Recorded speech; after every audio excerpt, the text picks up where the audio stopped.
336वां अध्याय शिक्षा निरूपम। अग्निदेव कहते हैं, वशिष्ठ, अब मैं शिक्षा वर्णन करता हूँ। वर्णों की संख्या 63 अथवा 64 मानी गई है। इसमें 21 स्वर है, 25 स्पर्श है, 8 आदि है और 4 यम माने गए अनुसार विसर्ग, 2 पाराश्रित वर्ण, जिह्वा मूलीय, उपदमानीय और दुष्पुष्ट ललकार और 63 वर्ण। इसमें लुप्त ललकार गिन लिया जाए तो उसमें वर्णों की संख्या 64 हो जाती है।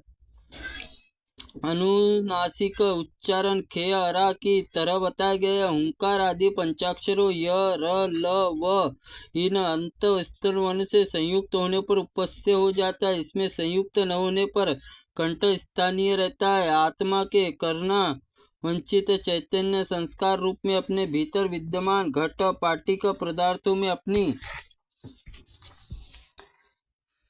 बुद्धि वृत्ति की संयुक्त अर्थात उसमें एक बुद्धि का विषय बनाकर बोलने पर, दूसरों से प्रकट करने पर इच्छा मन से संयुक्त करता है। संयुक्त हुआ मन कायाग्नि और जठर अग्नि में आहत करता है। फिर जठर अग्नि प्राणवायु से प्रेरित करता है। प्राणवायु हृदय देश से विचरता हुआ धीमी ध्वनि से उस पर प्रेरित प्रसिद्ध स्वर में उत्पन्न करता है, जो सवन कर्म और साधन भूत और मंत्र के लिए उपयोगी है तथा गायत्री नामक छंद आश्रित और तदनंतर प्राणवायु कंठदेश भ्रमण करता हुआ त्रिपुष्ट छंद युक्त माध्यान्दिक सवन कर्म साधन और मंत्र उपयोगी मध्य के स्वर में उत्पन्न करता है। इसी प्रकार प्राणवायु शिरोदेश में पहुंचकर उच्च ध्वनि से हुए जगती छंद को आश्रित करके सवन कर्म साधन मंत्र उपयोगी स्वर से प्रकट करता है। इसी प्रकार प्रेरित और प्राण और मूर्धा टकराकर अभिघात नामक संयोग का आश्रय बनाकर मुखवर्तीय कंठादि स्थानों पर पहुंचकर वर्णों का उत्पन्न करता है। उन सभी वर्णों को 5 प्रकार से विभाग माने गए हैं। स्वर्ग, काल और स्थान और अभ्यंतर प्रयत्न से, वाद्य प्रयत्न से उन भेद होता है। इसमें वर्णों का उच्चारण स्थान 8 है।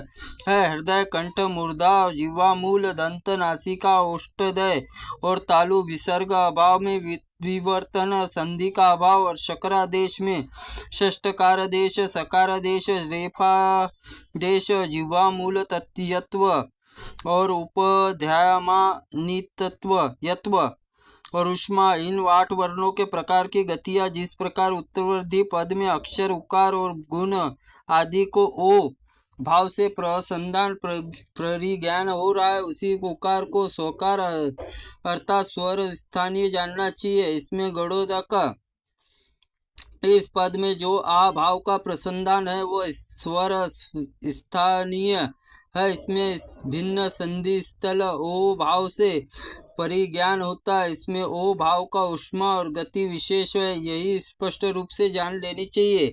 जैसे शिवोवग्न्य जो उकार श्रवण होता है उसमें उष्मनीय है और इसमें निर्णय किसी प्रकार के व्याकरण रीति से किया गया है, इसी जान पड़ता है। वेदा अध्ययन कृतृतीय प्राप्त हुआ है अर्थात आचारहीन गुरु से ग्रहण किया गया है। दग्ध निरसा होता है, अक्षरों को खींचकर तानकर हठात किसी अर्थ तक पहुंचाया गया है, वह भक्षित सा हो गया है अर्थात संप्रदाय सिद्ध गुरु से अध्ययन करने के कारण भक्षण समान नित्यस्थ और उच्चारण पठन पाठ माना गया है। विप्रत संप्रदाय सिद्ध गुरु अध्ययन किया जाता है, तदनुसार पठन पाठ शुभ होता है। उत्तम तीर्थ सदाचारी गुरु का पाठ पढ़ा गया है।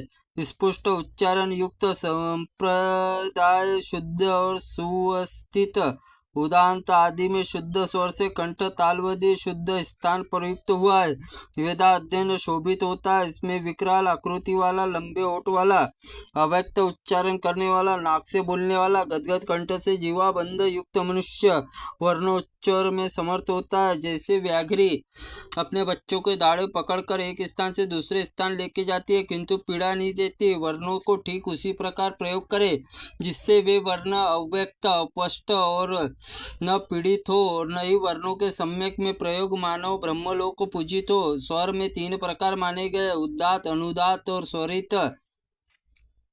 इनके उच्चारण काल में 3 नियम हस्य दीर्घ और प्लुप्त।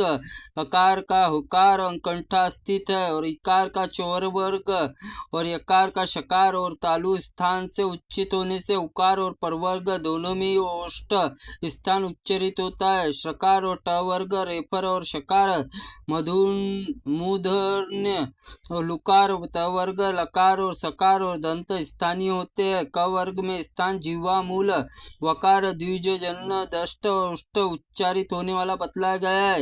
एकार और एकार के कंठ में तालव्य और उकाष्टों से माने गए। एकार एकार के उकार से ओकार कंठ स्थनीय वर्ण में अकार आधा मात्रा एक मात्रा होती है।